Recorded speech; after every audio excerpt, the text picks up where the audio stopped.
профессора Хэтчера и нашего друга Рухи Артаманти. Как переводчик. Профессор Уильям Хэтчер много лет работал в Канаде в университете Лаваль, как философ, как математик и логик. И не первый раз уже в Петербурге в университете, и здесь, на этом факультете тоже. И сегодня первая из двух лекций, первая лекция, как они сами сейчас объявят, универсальные ценности, и в среду, что такое объективность. Все, просим внимания.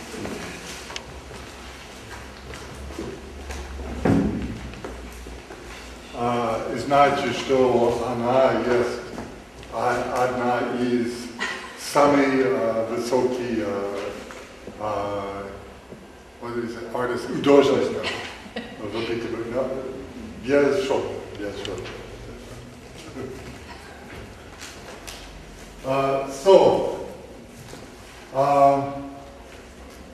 If philosophy is taught here in St. Petersburg the way it is every place else, you will have learned something as follows. Если философия тут преподает, как и везде в мире, то значит в следующем учится сталкивались. All values are subjective. Все качества субъективны. No, values, ценности. Все ценности просто. Okay. Are arbitrary. Арбитральны или нерегулярны. And relative. Относительны. In other words, relative in particular, they are cultural. All values are cultural, are generated by culture. Все ценности генерированы культурой. Today I will prove to you that there are some values, not all values, but that there are some values that are objective. Сегодня я вам докажу, что есть некоторые ценности, которые объективны, that are regular, регулярные, and essential, that is universal. И необходимы или универсальны. And in particular, this means that they pre-exist culture. They pre-exist culture. Это, в частности, значит, что они существуют культуру. Okay? Это очень важно. Вы слышите об этом смысле, нет? Что ценности есть субъективность, и только субъективность и так далее. Это смысл, который вы знаете, нет? Хорошо. Вот.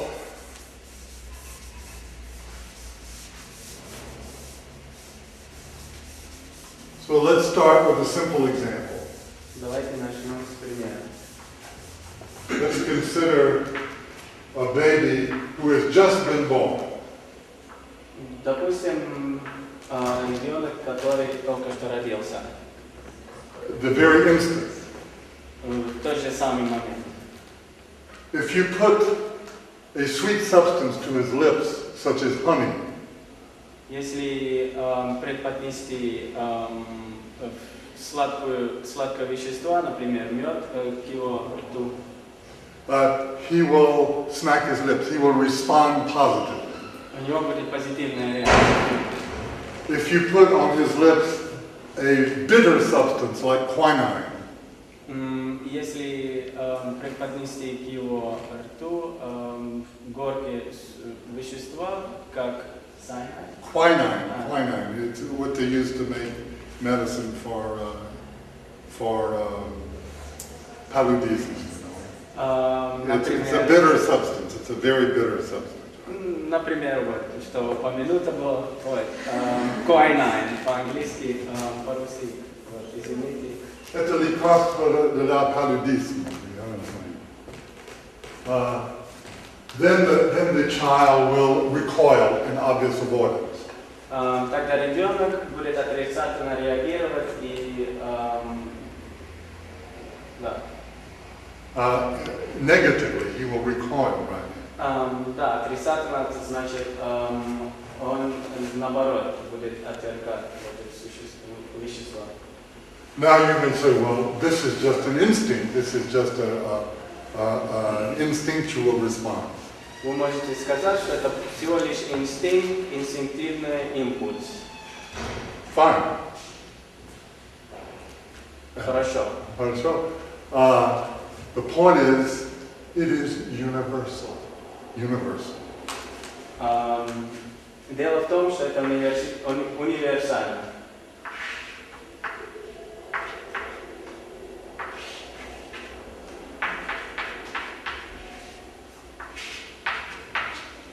So to some things, the child reacts positively, to the other he reacts negatively. Значит, реакция у ребенка может быть или положительной, или отрицательной. And we will call this the valency of the response. Valency, valentnos. Значит, мы это называем валентность. Valentnos. Как Валентность. валентность. Валентность реакции. So every human experience has a valency. Every human experience has a valency. Значит, у каждой реакции человека есть валентность. No, but every experience, Каждый oput. Okay. And this valency is more or less positive or more or less negative depending on the experience. Значит, это зависит от опыта, будет ли это валентность отрицательной или положительной. Now, so the point is, again, as I say, that this is universal. Как я раньше упомянул, это универсально. In other words, you take a child who's born here in Russia, take a child who's born in Africa, in Australia, an Eskimo, it doesn't matter, they will all respond the same way. Значит, допустим, если возьмем ребенка из Африки, из России, эскимо, реакция будет одинаковая. And this reaction clearly precedes culture. It precedes culture.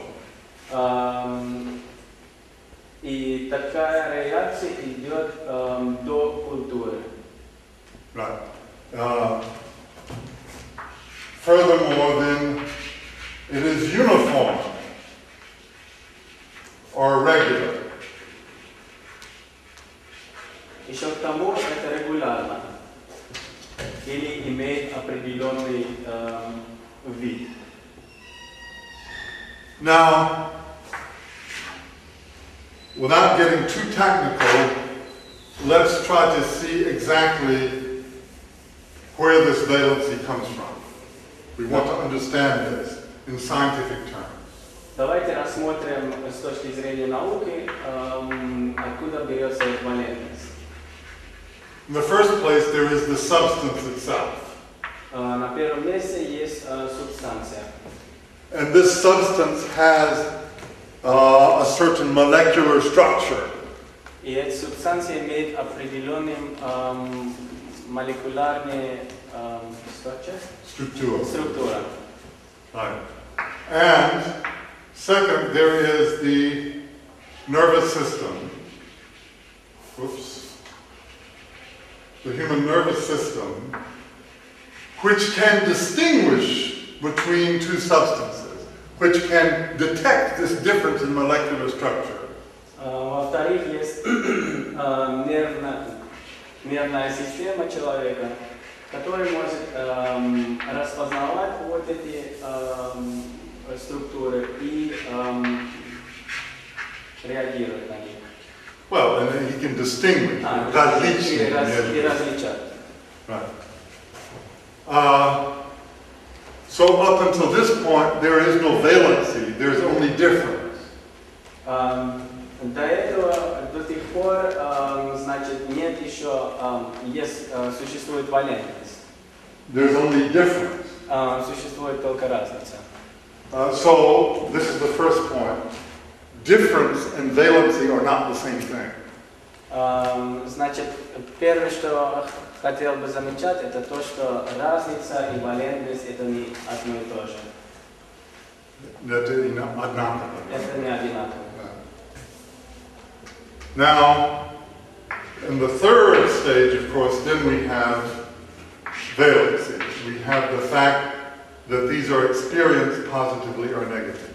В третьем уже существует валентность, что может быть или положительная, или отрицательная реакция. Now, at this stage, we have what I call a primary response. We are responding to the experience itself. В данном этапе существует так называемая первичная реакция, реакция на сам опыт. But valency experience is a second order experience. Second order. Реакция при валентности это реакция второго уровня. So it is an experience of experience. Это значит опыт опыта.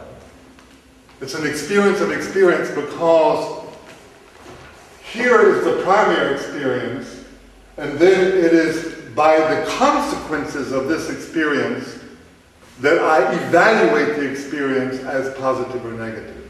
So it is an experience of experience, or it is a reflection on experience.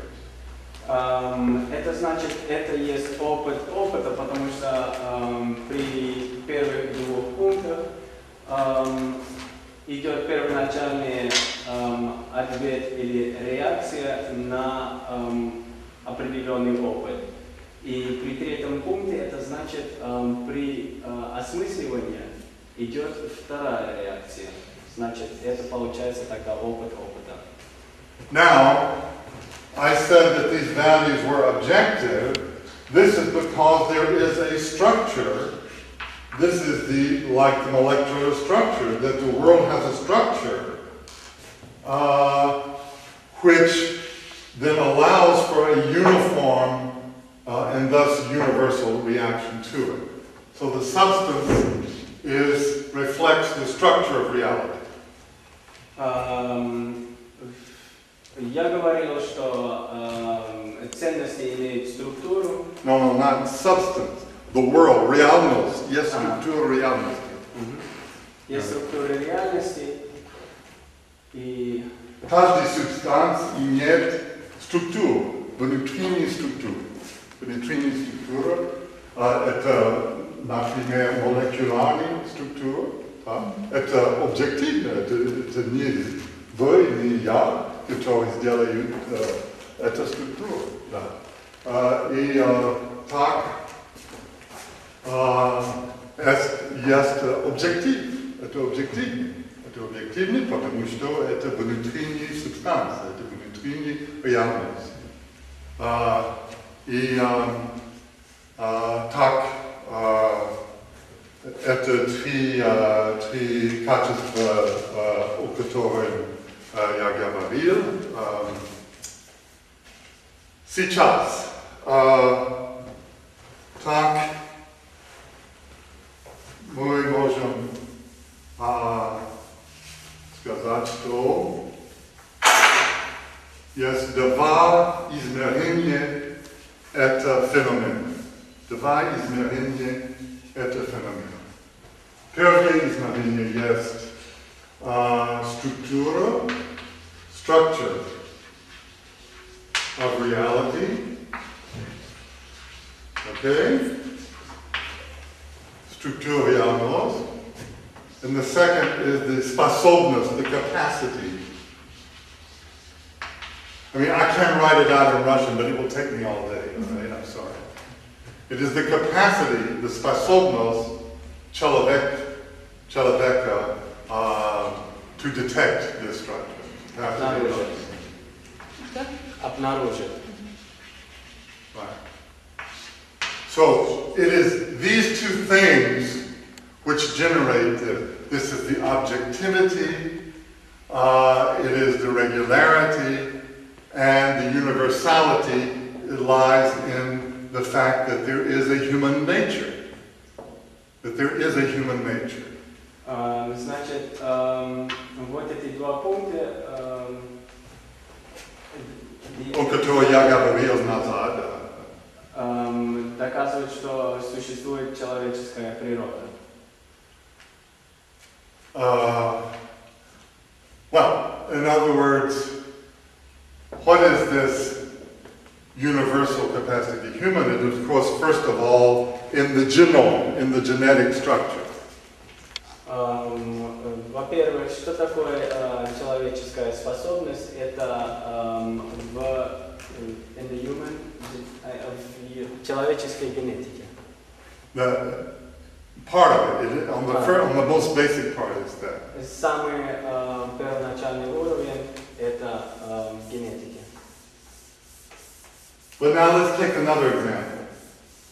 Теперь другой пример.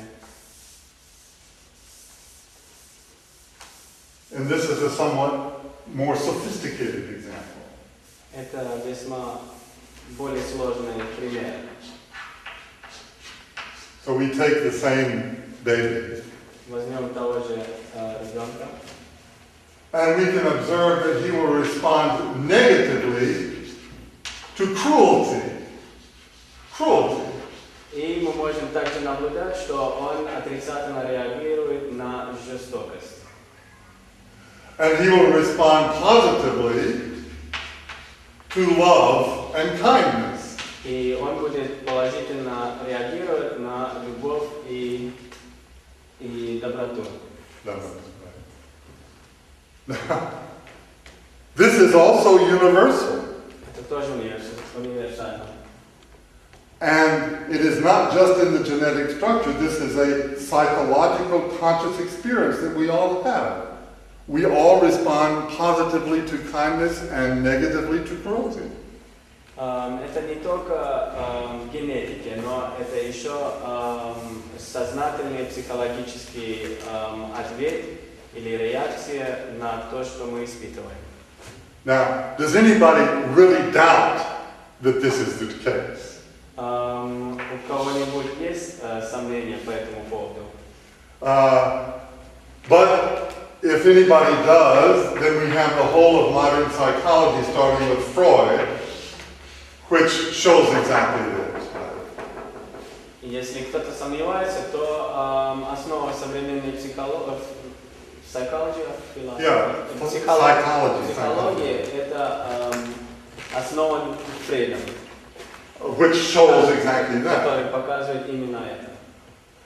This is the most universal finding in all of psychology, is that the life experience of each of us is significantly determined by the degree of love or cruelty we experience as children. Это основополагающее, что ответ на реакцию человека или нас это the experience as children determines significantly our life. Это определено от степени взаимодействия с этим человеком. Что наша жизнь в значительной степени определяется тем количеством любви и доброты, или зла, или жестокости, которые мы испытали в детстве. То это на всю нашу последующую жизнь влияет очень. If we want to argue about this later on, you can, but I will take this as given, as established. Okay? Попозже, если у вас есть замечания по этому поводу, можно дальше об этом поговорить, но пока мы это берем как факт. Now, of course, these uniformities are empirical. We observe them. These uniformities are empirical. Вот эти сходства, они эмпирические. But do these uniformities allow us to say that there is a universal human nature? Позволяет ли эти сходства нам сказать, что существует универсальный human nature, природа человека. универсальная природа человека. Universal nature. Okay. Well, it certainly suggests that there is such a universal human nature. Это действительно говорит, предлагает, что существует такая универсальная человеческая природа. If we did not find any such uniformities, then of course we might very well think that there is no universal human nature. Если бы мы не нашли, обнаружили такие сходства, то мы могли предполагать, что не существует такая универсальная человеческая природа. But given these uniformities, then it is strongly suggests that there is such a universal nature. Но раз даны такие сходства, значит, это очень сильно предполагает, что существует такая человеческая универсальная природа. However, these uniformities are not a proof of such a human nature. They are not a proof. Тем не менее, такие сходства не являются доказательством такой природы. Why? Почему? Because if these uniformities are simply due to the current genetic configuration of the human being, if they depend on random events, then tomorrow they may change. These uniformities may disappear tomorrow. It's possible. И если эти сходства случайные, значит, эти сходства могут и исчезнуть завтра. In other words, how can you know that there will not be born tomorrow some child or some children who doesn't react this way? I mean, you can't prove that it can't happen, right? Как можно и другими словами сказать, что завтра не будет рожден ребенок, который наоборот будет реагировать на данные импульсы? So, the hypothesis that there is a universal human nature is a Platonic hypothesis. Так что гипотеза, что существует универсальная человеческая природа, это платоническая гипотеза. And this is an hypothesis which I make. And this is a That I make this hypothesis. И это гипотеза, которую я делаю тоже. So, in other words, from the Platonic point of view, the observed uniformities are reflections of a absolutely pre-existing universal human nature. Так что с платонической точки зрения observed. Empirически. Эмпирические наблюдения, the observed uniformities. Это рефлекс. Как зеркало. Как зеркало.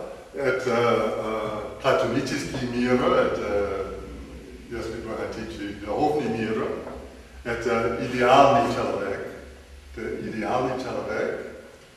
Это природа человека, это объективный сущность.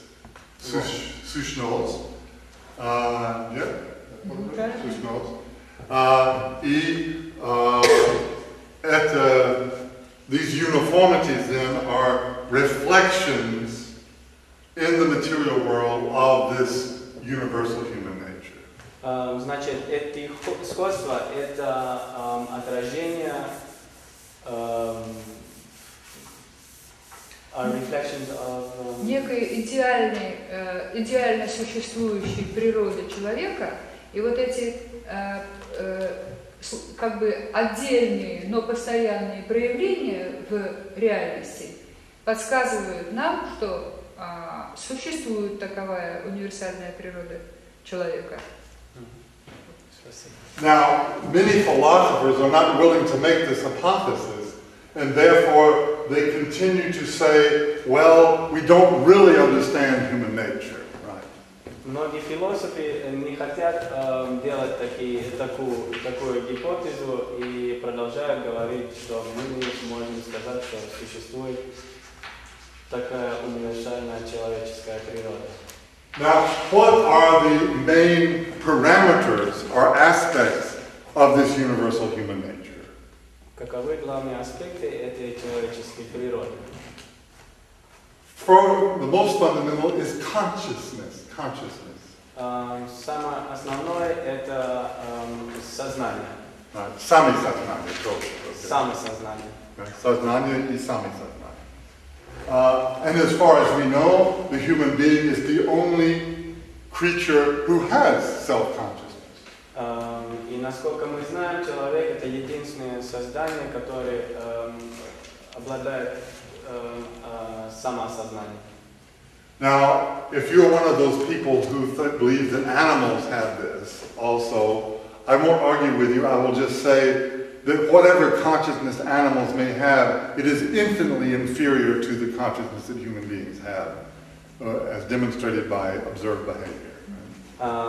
Если кто-то из вас хочет говорить, что и животные обладают такой способностью, то я могу сказать, что такую способность обладают животные на гораздо немерено низком уровне по отношению к человеческому уровню. So from now on, when I talk about consciousness, I will mean human consciousness. Так что если я сейчас буду говорить о сознании, значит имеется в виду человеческое. And this consciousness has at least three dimensions. Это сознание имеет три дименсии. Измерение. Okay. First is an intellectual. Первый это умственный.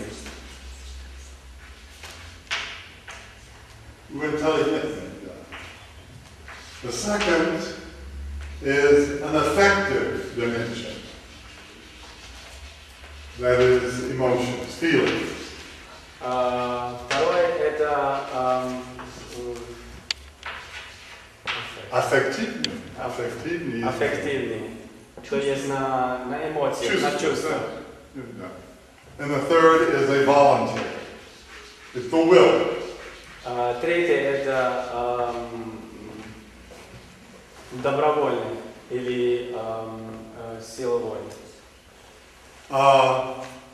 Now, it is what characterizes the human being is that he has conscious intellect, he has conscious feelings, and he has conscious will.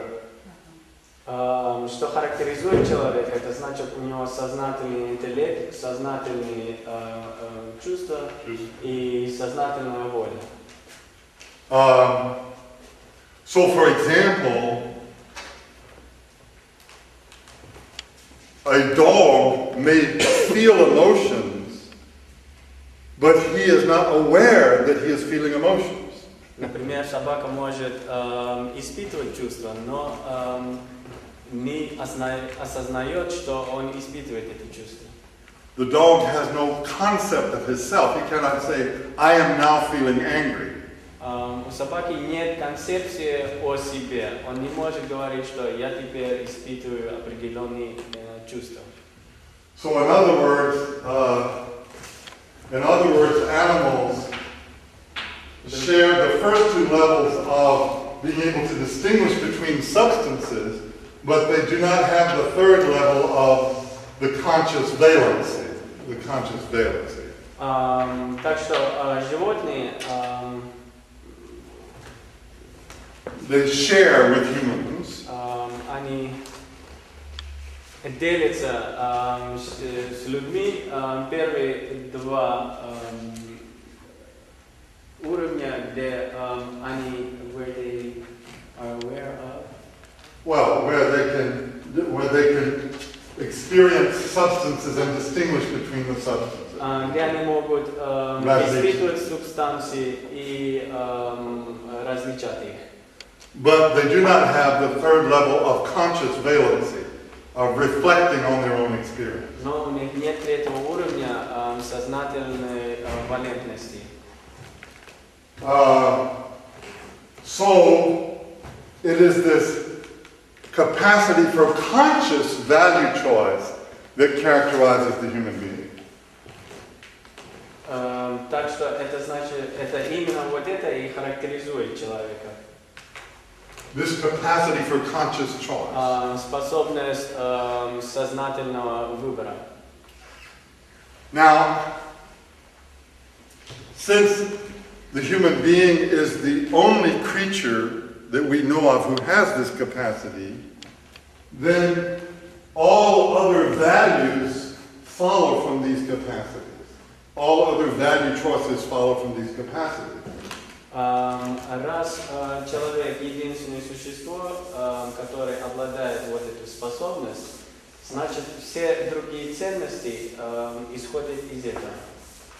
So this means that the human being, this universal human nature, is the highest value that exists. Значит, вот эта универсальная ценность, это Well, this universal human nature универсальная человеческая природа is the highest value. Это самая высокая ценность, которая существует. So this is objective again. It's objective? It is objective, right? Objective. Это объективно. Now, of course, if God exists, then God, of course, is a higher value than the human being.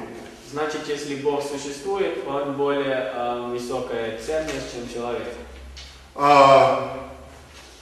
But we don't have to get into this question in order to talk about these values.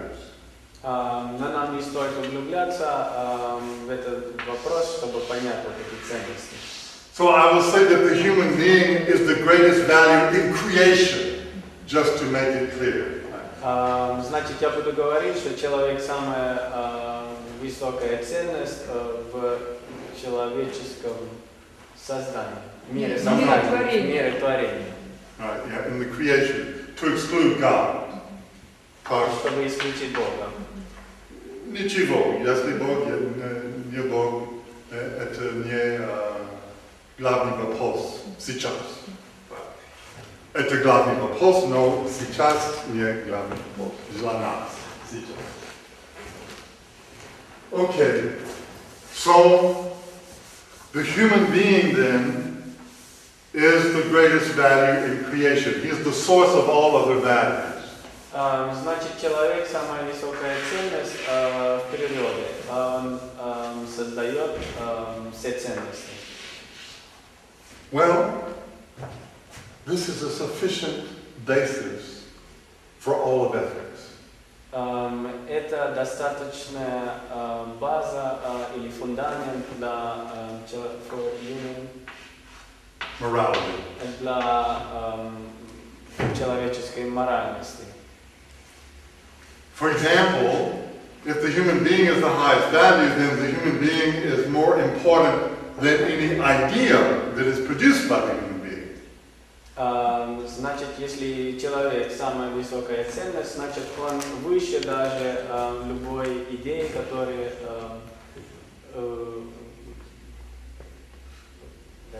он сам может произвести. Да, он сам может произвести. I mean, because it is a universal principle in philosophy that a cause is greater than its effect. If the human being is the one who generates the idea, then he must be more higher than the idea, right? Это значит, существует такое, что a cause is greater than its effect. Right. Причина – это главный, чем эффект, следующий. Результат. And therefore, the human being, who is the cause of ideas, is greater than the ideas. И так, значит, человек, который является причиной идеи, значит, главнее, чем идея сама. Now, you may say, well, that's obvious. Вы можете говорить, что это очевидно. We all agree with that. Мы все с этим согласны. Well, there was a guy named Marx. Был человек по имени Маркс. Marx said that the dictatorship of the proletariat, the idea of the dictatorship of the proletariat was more important than human beings. Он говорил, что диктатура пролетариата важнее, чем сам человек. Well, now, notice, it is logical to sacrifice lesser values to higher values, but not higher values to lower values. Теперь заметьте, что это, естественно, жертвует более низкие ценности для более высоких, и не наоборот. Let me give a very simple example. Простой пример. If I have a $10 ruble note in my hand, right? Если у меня есть 10 рублей, And you hand me a 100 ruble note, I will let go of the 10 ruble note to take the $100 ruble note. я отпущу тогда купюру 10-рублевую, чтобы взять у вас 100-рублевую. But if I have a 100 ruble note in my hand and you give me a 10 ruble note, I will not let go of the 100 to take the 10. Но если у меня есть 100 рублей в руках, и вы подаете 10 рублей, я свои 100 рублей не отпущу, чтобы у вас брать замену 10 рублей. So this is the universal logical principle of morality. Lower values are means or higher values are ends. It's the universal. Logical principle of morality. Это универсальный логический принцип of morality. Моральности. Of course, this principle is a logical principle. It does not tell you what is higher and what is lower, but it tells you what to do once you find out what's higher and lower. Вот этот принцип не говорит, что выше, что ниже, но говорит вам, что делать, когда вы уже поняли, что выше и что ниже. So, Marx and Lenin and Stalin convinced a lot of people that the revolution of the proletariat was more important than human beings. Маркс, Сталин и Ленин убеждали людей, что революция пролетариата важнее, чем человек. And so, therefore, it became morally permissible to kill human beings in order to promote this doctrine. И поэтому стало допустимо убивать людей для этого принципа. So notice two things. If we observe a cruel action, a human action that is cruel, заметьте две вещи. Если мы наблюдаем жестокую жест от человека, there are two things involved. включены две вещи. There is the act itself, which is cruel. If it inflicts pain on somebody else, then it is a cruel action. Есть само действие, которое, если это жестокое, то это inflict. Происходит какая-то боль. Да, происходит определенная боль. But there's also the motivation for the act. Why I did this action. Но при всем существует еще мотивация, почему было совершено такое действие. And so, ideology allows us to give a moral justification for our cruelty. значит, идеологии является Идеология выступает в роли оправдателя жестоких действий, ну как сказать, против морали. Because ideology holds that some ideas are more important than human beings. Потому что идеология в себя включает, что существуют некие идеи, которые важнее, чем человек. But this is a false principle because it goes against the universal objective values that we have demonstrated. Но это ложный принцип, потому что это идет против Универсальной целостности, о которой мы говорим. Универсальная ценность, о которой мы поговорим.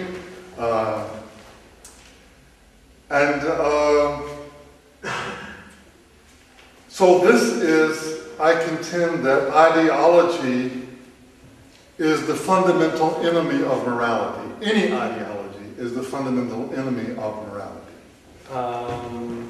Значит, идеология – это фундаментальный враг любой морали. Настоящей морали, скажем. Настоящей морали. Well, communism is not the only example of this. Коммунизм не единственный пример этого. Christianity provides an example. Христианство дает пример. You know, for 300 years, the Romans persecuted the Christians. 300 лет римляне преследовали христиан. And then Constantine proclaimed Christianity the religion of the Roman Empire. И тогда Константин объявил христианство религией для Римской империи. And then in 325 of the Christian era, Constantine called the council at Nicaea. В 325 году Константин звал совет, council in Nicaea, in Greece. В Нисе, в Греции, Никее. Okay. And here they voted on what was Christian ideology.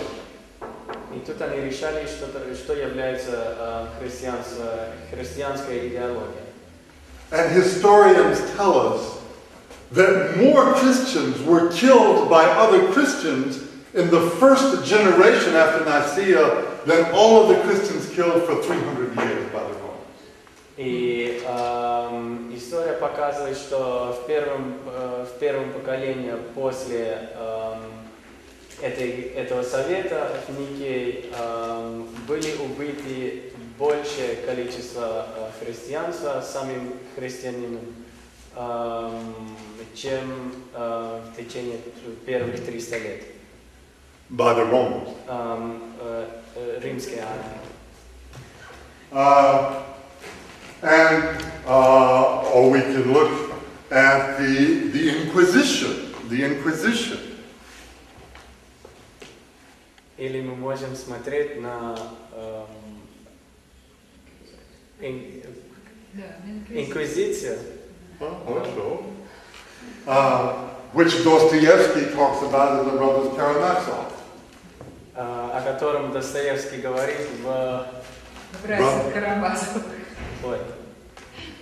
Yeah, incidentally, there is a troupe from Moscow that is playing the Brothers Karamazov this Friday and Saturday, if you're interested. Случайно есть группа из Москвы, которая показывает вот этот спектакль. Brothers Karamazov. So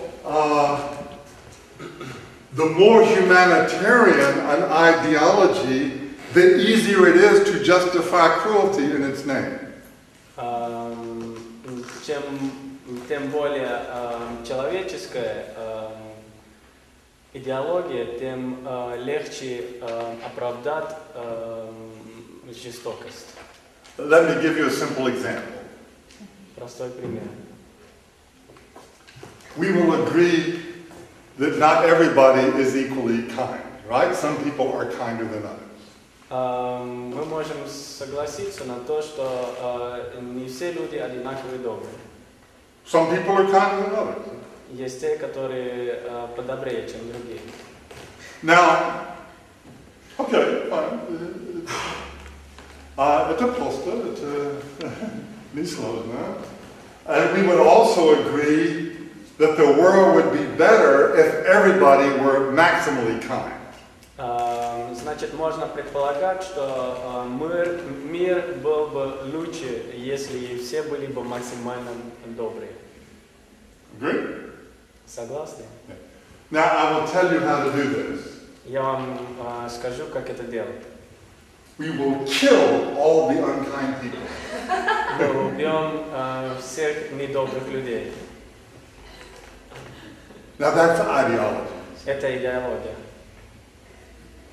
That's ideology which says that the end justifies the means.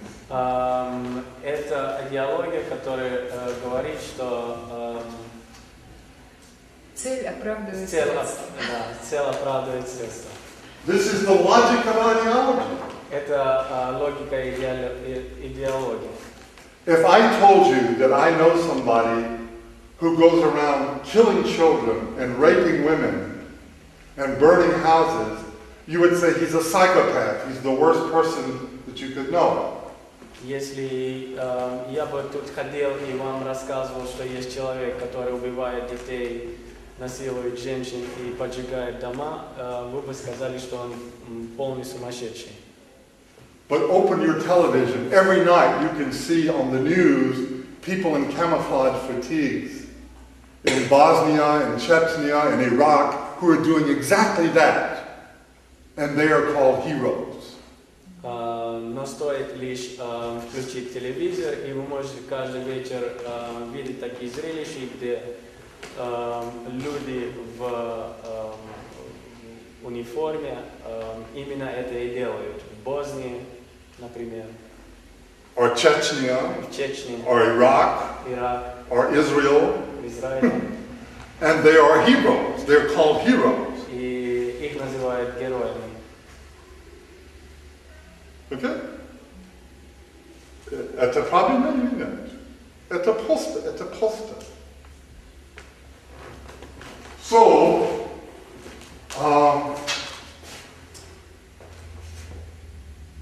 I claim then that there is one natural, universal, objective morality, and it is that morality which holds that human being is the highest value. Значит, я утверждаю, что существует одна человеческая универсальная ценность, которая наивысшая. And that holds that the human being is the highest value. Did you say that? И которая держит человека как самая высокая ценность. Right. And that any ideology contradicts this universal morality. И что любая идеология идет против этой универсальной ценности. Now let's be clear about one thing. I'm not saying that ideas are bad. I'm saying ideology, which gives value to ideas greater than the human being, is bad. So it's not ideas that are bad, but ideology that is bad. It's not the same thing. Нам нужно четко понять, что не идеалы плохие, но та идеология, которая дает идеям более высокую ценность, чем ценность человека. And then it becomes an ideology. И тогда это становится именно идеологией. In other words, ideals are to serve the human being, not human beings to be slaves to ideals. Значит, идеалы должны служить человеку, и не человек должен быть рабом идеалов. So I think that's enough to give you an idea. Это достаточно, чтобы вам дать определенную идею. And we have an hour, if you want, to discuss about these ideas. И есть в запасе час, чтобы обсудить эти идеи. В смысле, вопросы можно задавать? Да, вопрос. Комментарий. I would like to ask you a few questions. For example, I also go optimism. If we take the people of the Neolithic age, for example, they had very little food, and so they had to, when they were starving, for example, when the winter was very cold, they had to kill the old people or the babies because all the tribe had to survive. And so their ideology, But that's not an ideology. See, that's not an ideology. Yes, their moral values were not the same as you said, I think. So their main idea was that all the tribe had to survive. And for this, they sacrificed some members of this tribe. Yes, but this is not, I agree, but this is not the same as ideology. They were sacrificed in order for other humans to survive. That's not the same thing as sacrificing them just so that an idea can survive. It's not just the idea that survives, it's the tribe that survives. So, however sad this fact is, it's not an ideology. It's not an ideology. It is a fact. I mean, let's suppose that it was an objective fact that if the older people were not allowed to die, that the whole tribe would be destroyed. Then that's an objective fact. That's not an ideology. That's not an idea that somebody dreamed up. It's a fact. So however sad that fact is, it's a fact. You see? It's not the same thing as ideology at all. Okay, but there are people who govern the state that say that the state is higher than the man, and so we must sacrifice our men. And that's ideology. That's ideology. That's the Drugoidech, you see? And notice this. Suppose we were doing what I said earlier. Suppose we were killing the unkind people so that only kind people would remain. Okay? Suppose. Надо перевести. Надо перевести. Все понимают, что это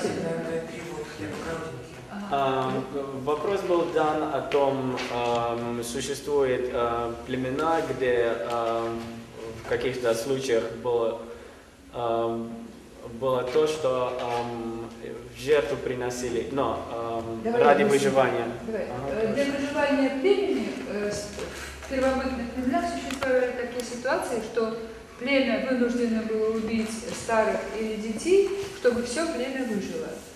И вопрос был такой, что идеология это или нет. Профессор Хэтчер говорит, что нет, это не идеология, потому что это не было во имя идеи, это было во имя самого факта выживания. То есть это факт, печальный факт, но идеология здесь не замешана. А дальше вопрос такой, но ведь когда, например, во имя государства в момент войны или в момент какой-то конфликта люди идут на смерть, это же тоже во имя более высокого, как сказать, принципа они идут, чем собственная жизнь. И профессор говорит, вот здесь как раз идеология. Сейчас посмотрим дальше. What is the state? Where does it exist? It's in our mind. Okay. Что такое? Давай, ты. Что такое государство? Это существует всего лишь в наших умах. What is Russia? Where can we go in an airplane and see where Russia stops and Finland starts? Можем ли мы сесть в самолет и видеть, где начинает Финляндия и где заканчивается Россия? These are totally in our minds. Это в наших умах. And notice one other thing. If I was trying to kill all the unkind people, so to have only kind people, Так что заметьте одну вещь. Если я бы убивал всех недобрых людей, чтобы иметь добрых людей только, what would I do if I didn't know that you were kind enough to live? What if I had doubts about you? А что если я бы сомневался, добрый ли ты? What would I do? Что я бы сделал? Obviously, what would I do? Очевидно, что я бы сделал? Remember, I want only kind people left. Я хочу только добрых людей. So, you would kill them. Because it doesn't matter how many kind people I kill, as long as I kill all the unkind people. See? Я бы, очевидно, бы убил этого человека. Это не было во имя идеи, это было во имя самого факта выживания. То есть это факт, печальный факт, но идеология здесь не замешана. Дальше вопрос такой, но ведь когда, например, во имя государства в момент войны или в момент какого-то конфликта люди идут на смерть, это же тоже во имя более высокого, как сказать, принципа они идут, чем собственная жизнь.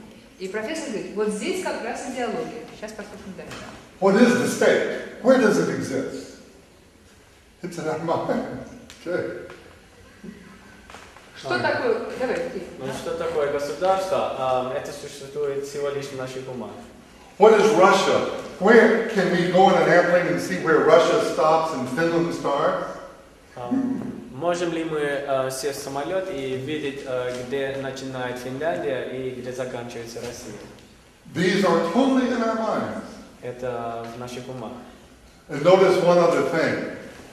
If I was trying to kill all the unkind people, so to have only kind people, Так что заметьте одну вещь. Если я бы убивал всех недобрых людей, чтобы иметь добрых людей только, what would I do if I didn't know that you were kind enough to live? What if I had doubts about you? А что если я бы сомневался, добрый ли ты? What would I do? Что я бы сделал? Obviously, what would I do? Очевидно, что я бы сделал? Remember, I want only kind people left. Я хочу только добрых людей.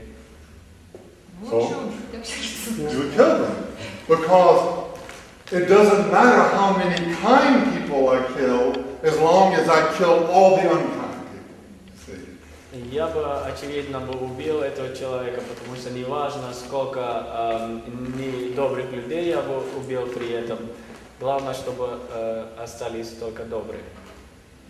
Right. Well, it doesn't matter how many kind people I kill, as long as I get all of the unkind ones, right? Ну да, что главное при этом все недобрых тоже уничтожить. Now, this was exactly the language of ideology in Germany or in Russia in the Soviet time. Sure, there were innocent people who were killed, but that's not important. The important thing is we get all of the counter-revolutionaries, that we get all of the people who are undermining the future of communism, right? This is the language of ideology. Значит, язык идеологии – это то, что, например, в Германии были уничтожены столько людей, которые были против вот этой идеологии, но при этом были еще убиты невинные. Well, the same is true in the Inquisition.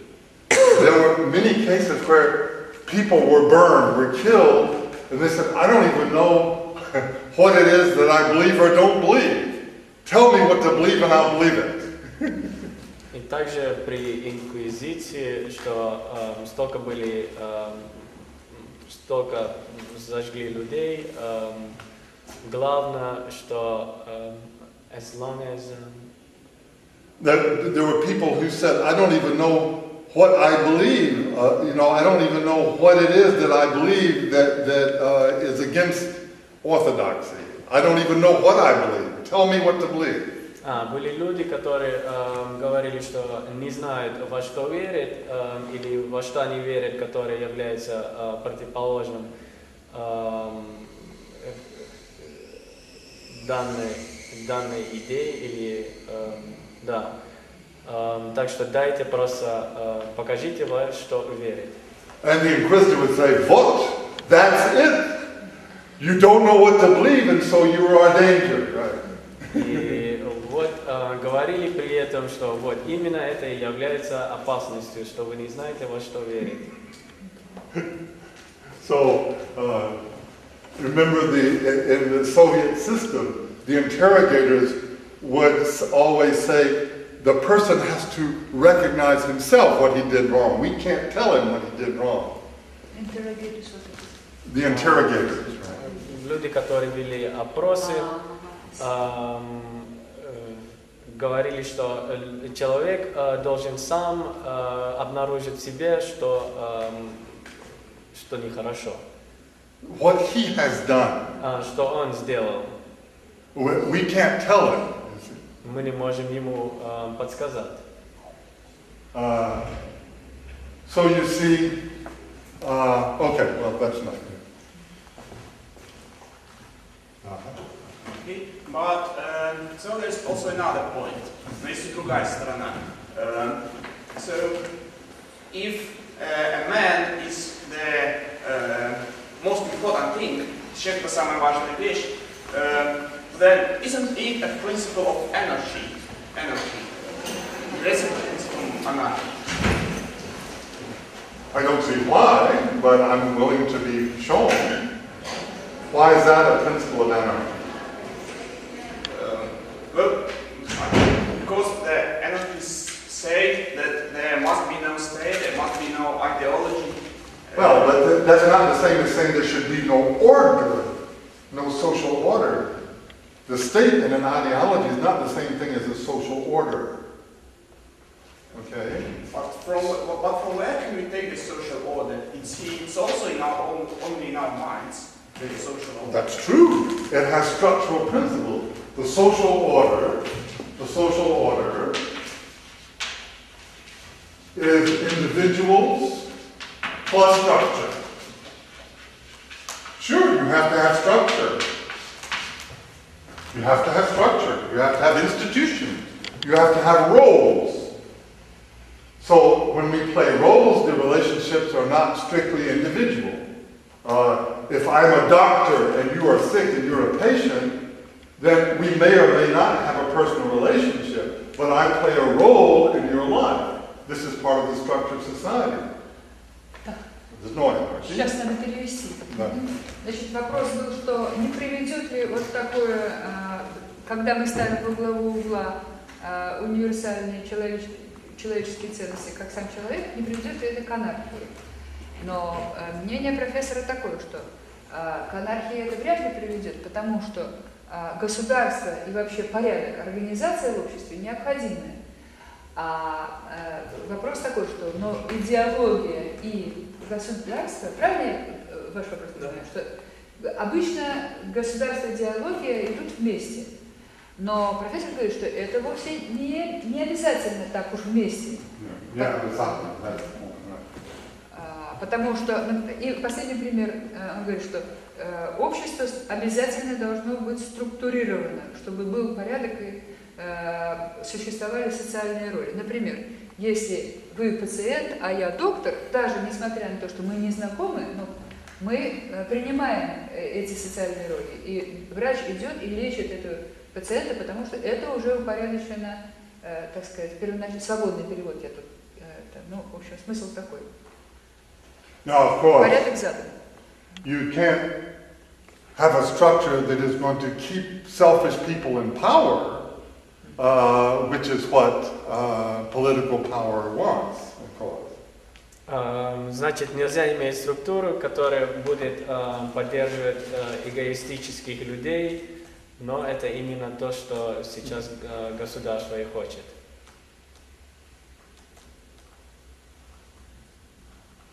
But those are very thoughtful questions. These are the questions we should ask. We have to unmask the language of ideology.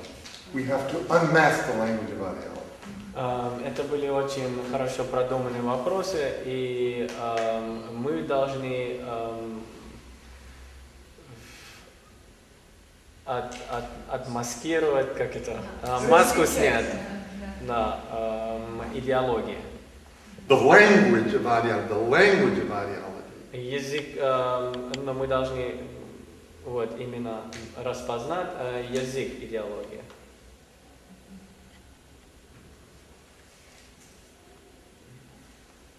Okay, and I proceed, я продолжу. And if there is a conflict between two ideologies, если есть конфликт между двумя идеологиями, for example, if you talked about Chechnya or about Israel, говорили о Чечне или об Израиле, which place should I take in this conflict? Why do you have to take a choice? Why do you have to choose? Who decrees that you have to make a choice? I think that I have my own choice concerning everything I know. Yes, but why do you have to choose between Russia and Chechnya? Why can't you say the war is wrong, period? For both. Why do you have to choose one side or the other? Профессор говорит, зачем нам поддерживать определенную одну из сторон? Почему нельзя сказать, например, что война просто плохо? This, of course, is another language of ideology. If you are not with us on our side, then you are against us.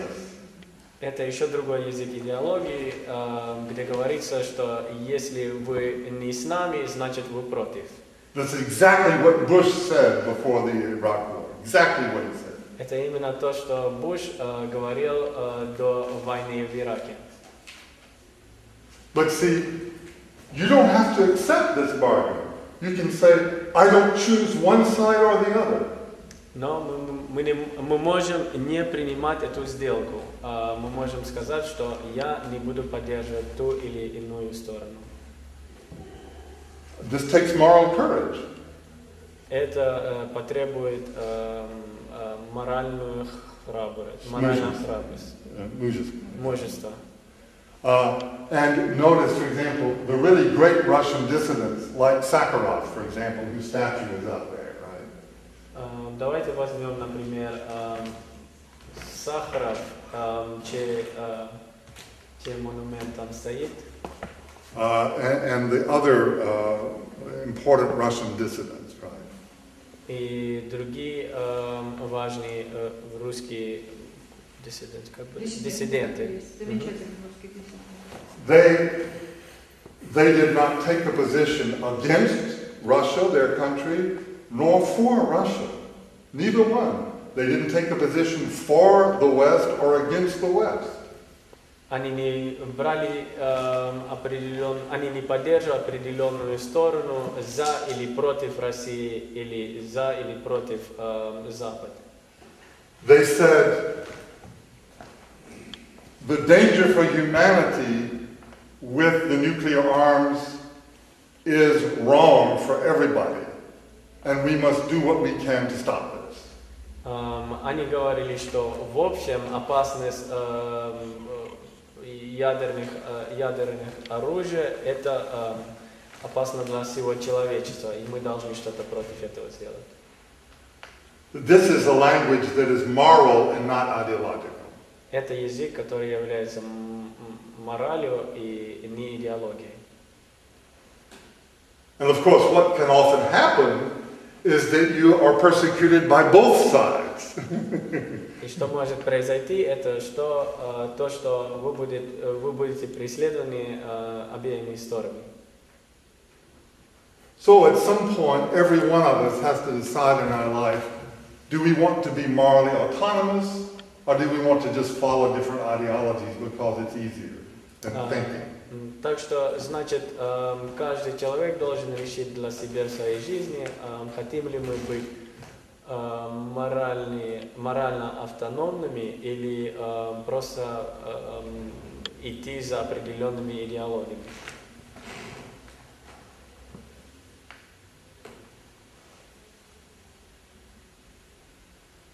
А вот я хочу сказать, для меня очень интересный был момент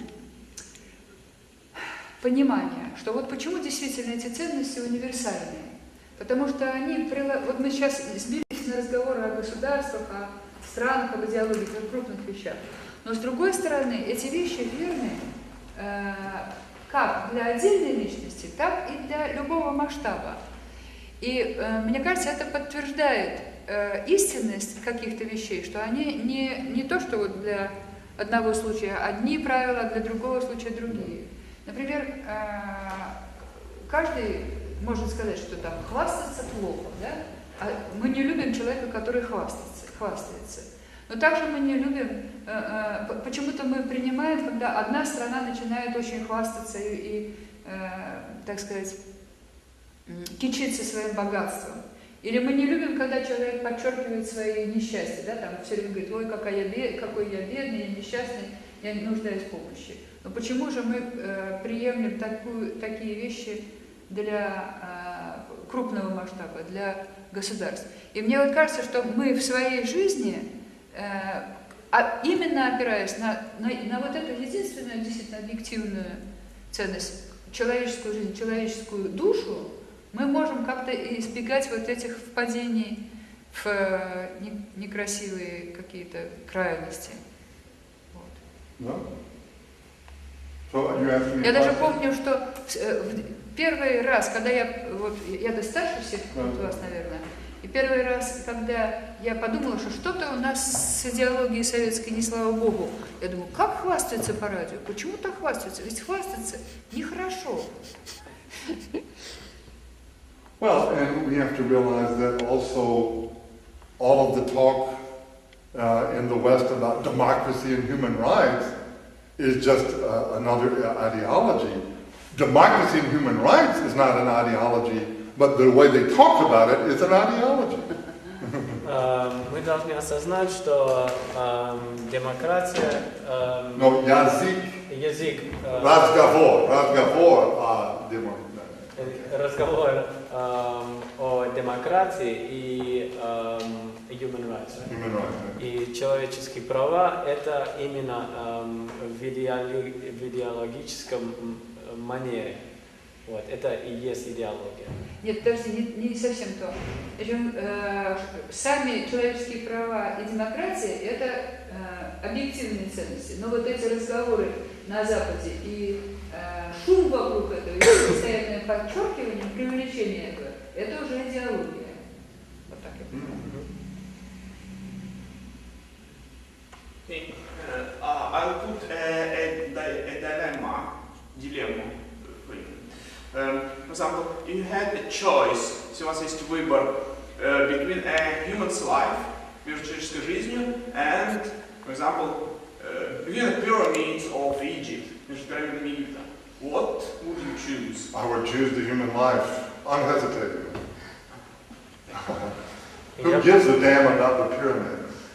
I mean, what good do they do? Профессор говорит, что я бы выбрал однозначно человеческую жизнь.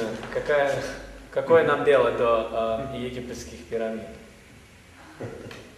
You know, I mean, slavery has been the basis of every economy from the beginning of time up until the 19th century. That doesn't make slavery a good system. Рабовладельство является основой многих экономических и многих экономик в разных странах, но это не говорит о том, что рабовладельство это хорошее дело.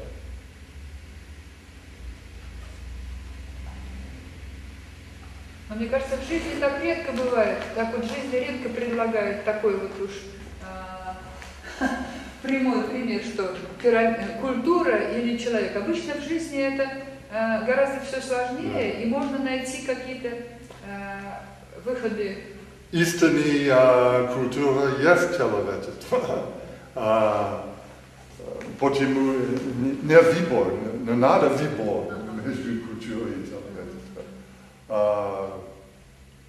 Балет, опера, that doesn't kill anybody, right? If you do it right, it doesn't kill anybody, right?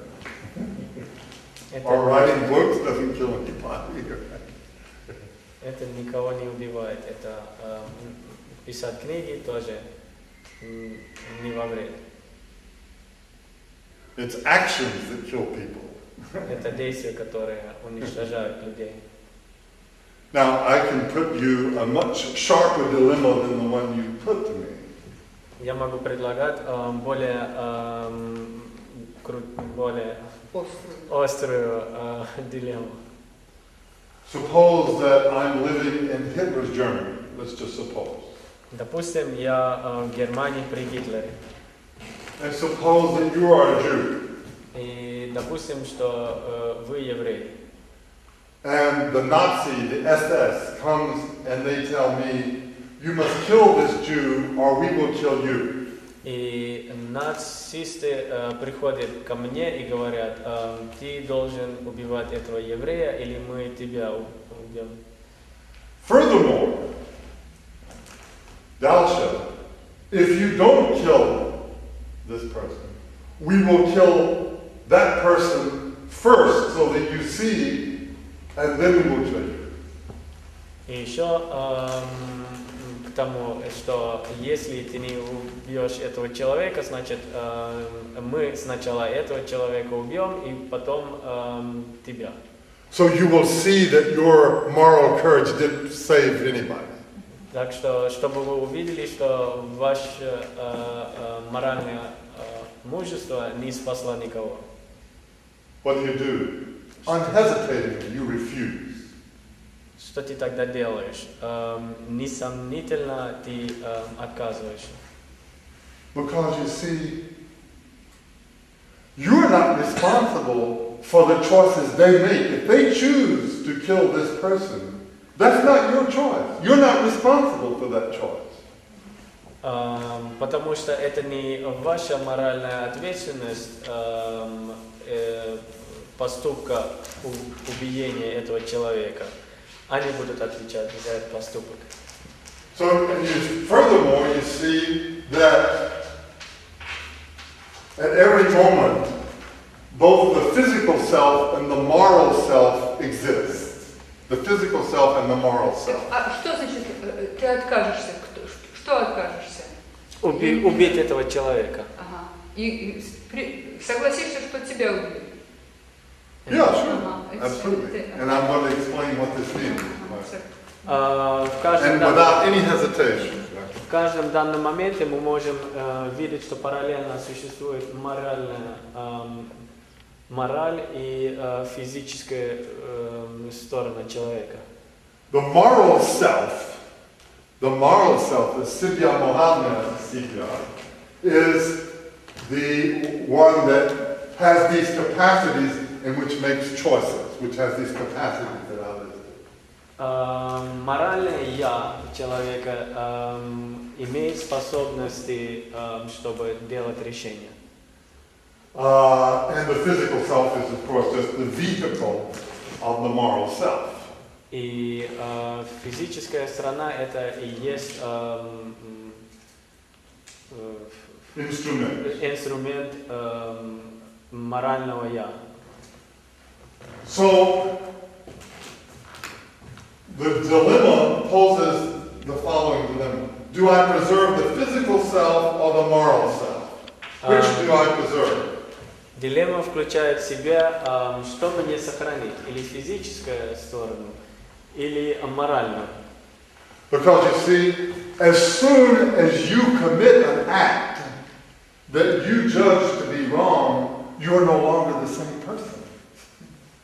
Потому что как только вы совершаете определенные действия, Против вашего against your moral, against your own moral judgment. против вашей против вашего морального сознания, это вы тогда уже не тот самый человек. So you see, you cannot preserve the moral self if you act immorally deliberately. You destroy the moral self if you act immorally. Значит, вы разрушаете морального я, если вы действуете имморально. Consciously. Сознательно. So, as Socrates already said 2,000 years ago, given the choice between preserving the moral self or preserving the physical self, it's obvious that you preserve the moral self. Так что, как Сократ заметил 2000 лет назад, если есть выбор сохранить моральное я или физического, то очевидно, что морального стоит тут сохранить. Because the physical self is going to die in any case. Потому что физическое я в любом случае умрет. And how do you know even that, suppose you do this in order to preserve your physical self, what will be the quality of your life after you do this? What will be the actual quality of your life after you do this? Допустим, вы жертвуете вашим моральным я, каково будет качество вашей жизни, вашей моральной жизни после этого? Experience with people who have done these things under pressure, like in prison camps and so on, shows that they suffer for the rest of their lives. They suffer the rest of their lives from the fact that they've done these things. Как из опыта показано, люди, которые под давлением жертвовали своим моральным я, после этого страдали всю свою жизнь. I mean, this is clinical evidence that we have from psychology. Это клиническое доказательство из области психологии. So these are real dilemmas, you see. Так что это настоящая дилемма. Now, of course, it is rare that in our ordinary lives we have such a clear, hard dilemma as that. Но это можно сказать, что в повседневной жизни нет таких четких или острых дилемм. But we have little dilemmas like, are we going to tell a lie? Or are we going to cheat? Or are we going to betray a friend? We have all these little things every day. And if we can either give away our moral self once, or we can give it away, shoot, every day. Дилемма в том заключается, в том, что есть в нашей повседневной жизни маленькие дилеммы.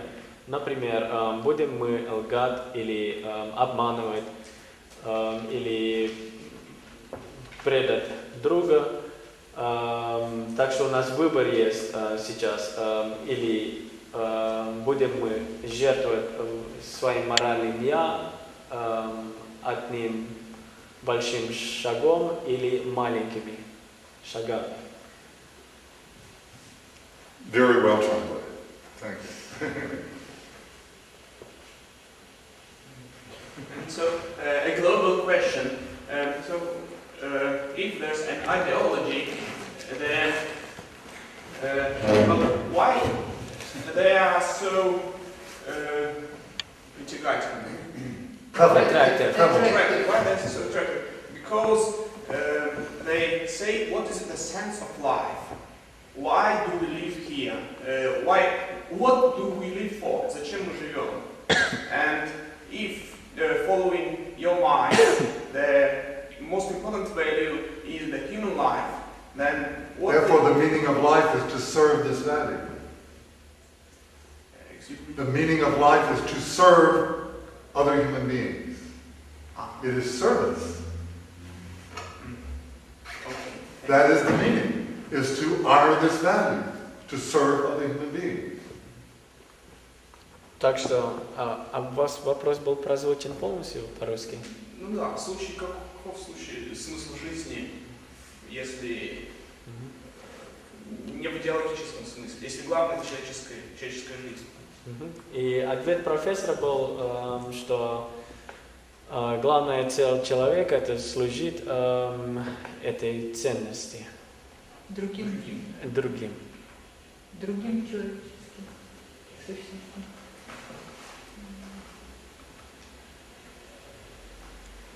What else could be the meaning of life? Какое еще может быть значение жизни?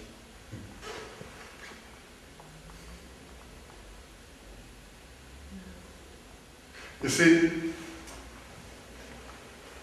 I believe that ideology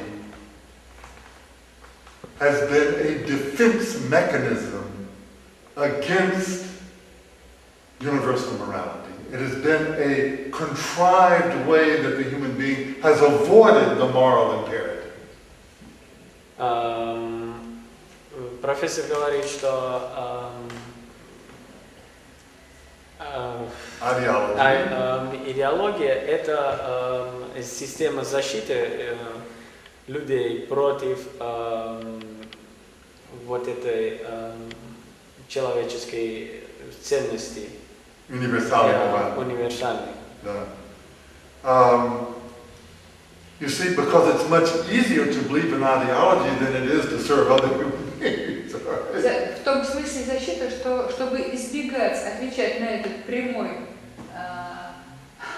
задачу служить другим людям, люди себе идеологии придумывают для того, что легче же служить идеологии, чем такой задачей. Это же трудная очень задача служить другим людям.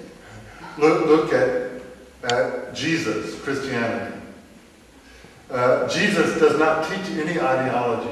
He teaches the practice of love. That's all that's in the Bible, in the New Testament. Посмотрите на Иисуса. Он не учит идеологии, он учит, как выражать любовь. All of the ideology was developed much later after Jesus was dead, was gone. Вся идеология была создана гораздо позднее, чем после смерти Иисуса. So suppose a person came to you and said, I am a Christian.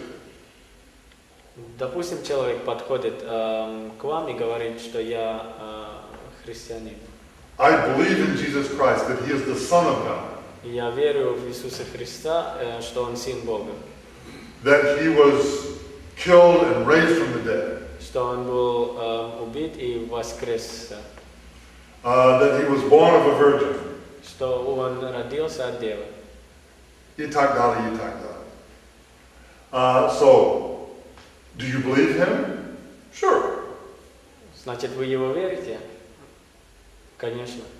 Sure. I mean, any sincere Christian believes these things. They say that they believe these things. Конечно, любой истинный христианин верит в эти вещи. Now, suppose the same person came to you and said, did you know that I am an humble person, that I always serve other people? Допустим, вот этот человек подошел бы к вам и сказал, я очень смиренный человек, я всегда служу человечеству. I'm constantly thinking of other people and helping them. Я постоянно думаю о других и им всегда помогаю. And I'm not egotistical. И я не эгоист. Would you believe him? Вы бы его верили? I think you would want some proof, right? Вы бы хотели доказательства, да? But this is what Jesus said. This is the only thing Jesus said. Но это единственное, что Иисус и говорил.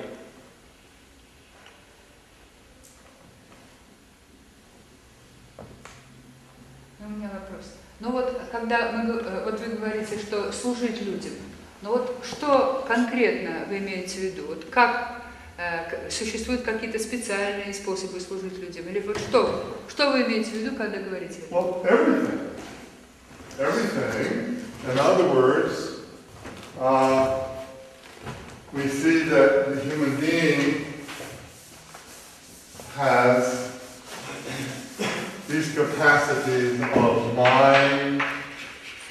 that I mentioned of heart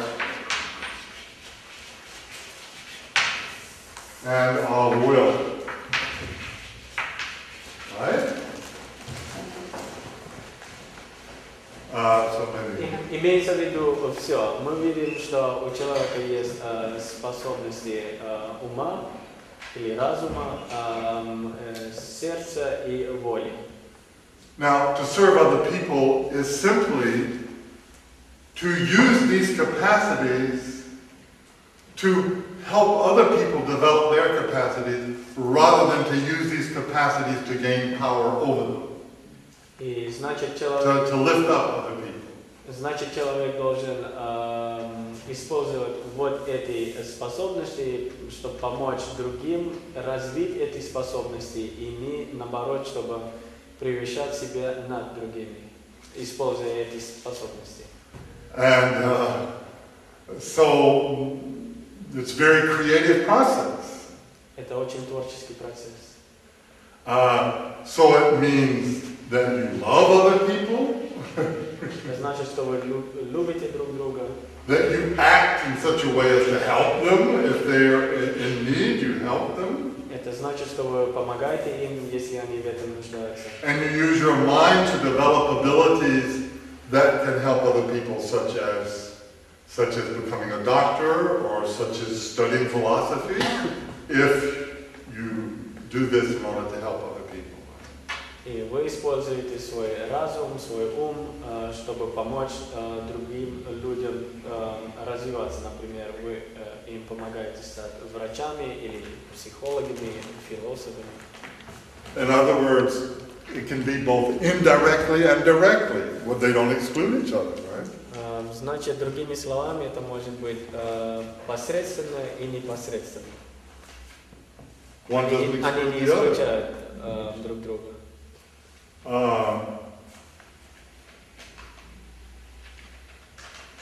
We often know, for example, that great artists are very difficult human beings in their personal lives.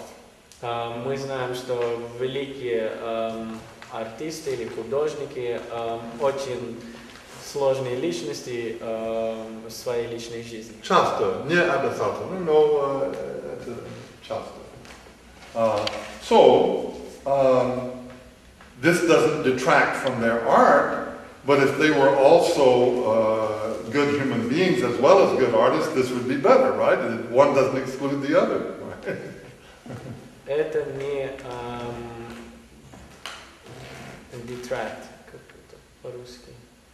Это не исходит из их творчества, но это было бы лучше, если они были бы и хорошо в творческой деятельности и в личном плане. И насколько раз бывает, да. Иногда бывает.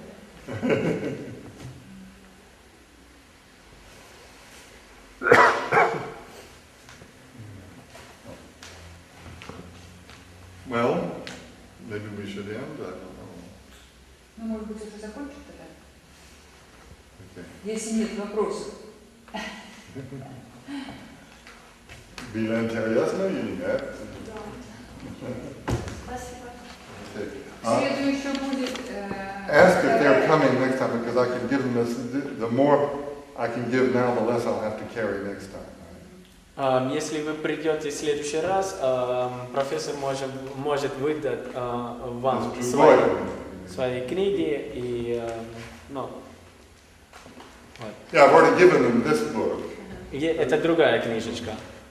Это основа следующей лекции.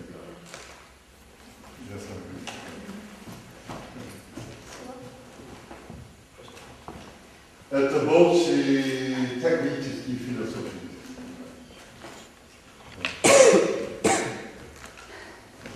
Спасибо большое. А вы простите за наш своеобразный перевод. Да, простите, пожалуйста.